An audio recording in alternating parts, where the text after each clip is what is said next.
Dear students, next question solve करेंगे। देखिए कितना बढ़िया डायग्राम है हमारे पास, यहाँ देखिए, ठीक है ना। इसे सॉल्व करने जाना है हमें, और यहाँ पर थोड़ा सा कंफ्यूजिंग है और यहाँ पर हमें बहुत ज्यादा दिमाग लगाने की जरूरत है कि अब ये सभी कैपेसिटर्स, सबसे पहले कैपेसिटर्स का नाम दे देते हैं। ये हो जाएगा C1, ये हो जाएगा C2 और ये हो जाएगा C3, ठीक है ना। C1 C2 C3। C1 की जो वैल्यू दी हुई है वो है 5 माइक्रोफैरड, C2 आपको दिया है 5 माइक्रोफैरड और C3 भी आपको दिया है 5 माइक्रोफैरड। अब सबसे पहले हमें यहाँ पर ये दिमाग लगाना है कि ये सभी कैपेसिटर्स जो हैं किस प्रकार के संयोजन में हैं या किस प्रकार के कॉम्बिनेशन में है, ठीक है।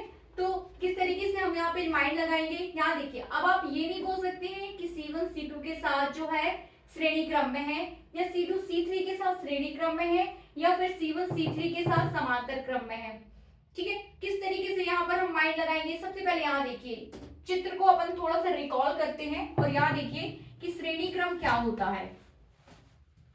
श्रेणी क्रम में एक कैपेसिटर, श्रेणी क्रम में क्या होता है कि एक कैपेसिटर ये, दूसरा ये और तीसरा ये, ठीक है ना। ये श्रेणी क्रम है। श्रेणी क्रम में क्या होता है, एक की प्लेट दूसरे से, दूसरी प्लेट तीसरे के पहले से, इस तरीके से ये एक दूसरे के साथ कनेक्टेड होते हैं। अब वापस हम अपने चित्र पर आते हैं। क्या आपके C1 जो कैपेसिटर है, क्या इसकी प्लेट C2 के पहली प्लेट के साथ कनेक्टेड है? तो नहीं है।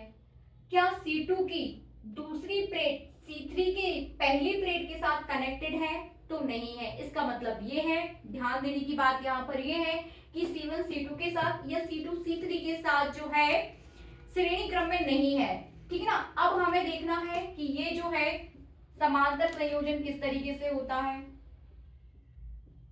समांतर संयोजन में क्या होता है वो हमें यहाँ पे देखना है, ठीक है ना। समांतर क्रम में क्या होता है कि सबकी पहली प्लेट एक पॉइंट के साथ और दूसरी प्लेट किसी दूसरे पॉइंट के साथ कनेक्टेड रहती है।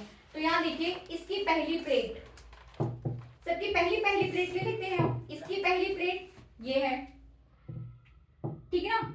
इसकी पहली प्लेट ये है और इसकी पहली प्लेट ये है, और ये सभी एक दूसरे के साथ, इसकी पहली प्लेट देखिए यहां जा रही है, इसकी पहली प्लेट ये है, ठीक है ना, और इसकी पहली प्लेट, मतलब हम ऐसा बोल सकते हैं कि C1 की पहली प्लेट C1 की पहली प्लेट C3 की पहली प्लेट के साथ कनेक्टेड है कि नहीं। C1 की पहली प्लेट CD की पहली प्लेट के साथ कनेक्टेड है। तो आप ये बोल सकते हो कि C1 और C3 आपस में कैसे हो गए, समांतर क्रम में। यहाँ देखिए, इसकी दूसरी प्लेट, इस पे दूसरा पॉइंट रख दिया, ये इसकी दूसरी प्लेट है, ये इसकी दूसरी प्लेट है और ये इसकी दूसरी प्लेट है। तो इसकी दूसरी प्लेट जो है, C1 की दूसरी प्लेट C3 की दूसरी प्लेट के साथ कनेक्टेड है। मतलब इस टाइप के संयोजन में जा रहे हैं हम, पहली प्लेट एक पॉइंट के साथ, दूसरी प्लेट एक पॉइंट के साथ। तो आप बोल सकते हो कि C1 और C3 आपस में कैसे हैं, समांतर क्रम में, ठीक है ना। तो यहाँ पर C डबल डैश हो जाएगा या C डैश हो जाएगा, C1 प्लस C3, क्योंकि इनकी पहली प्लेट का कनेक्शन एक पॉइंट के साथ और दूसरी प्लेट का कनेक्शन दूसरे पॉइंट के साथ कनेक्टेड है। तो C1 और C3 आपस में समांतर क्रम में है, और समांतर क्रम के लिए फॉर्मूला आपके पास हो जाएगा C1 प्लस C3, ठीक है ना। अब उसका जो टोटल आएगा वो C डैश। अब C डैश, यहाँ देखिए, अब C डैश, अब हमारे पास बचा क्या है, C2।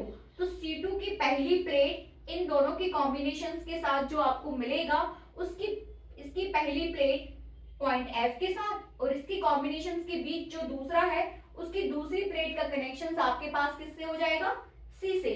तो आप बोल सकते हो कि ये सभी कैपेसिटर्स जो हैं आपस में समांतर क्रम में कनेक्टेड हैं, ठीक है ना। किस में कनेक्टेड हो जाएंगे, समांतर क्रम में। तो आपका जो डायग्राम है वो इस तरीके से हो जाएगा, ये हो जाएगा आपके पास, ये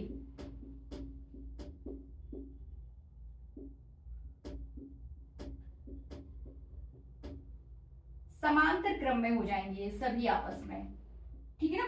किस में हो जाएंगे, समांतर क्रम में। ये आपका C1, ये आपका C2 और ये आपका C3। और समांतर क्रम के लिए जो सॉल्यूशन होता है वो C equals to C1 plus C2 plus C3, then C equals to 5 plus 5 plus 5, then C equals to 15 microfarad.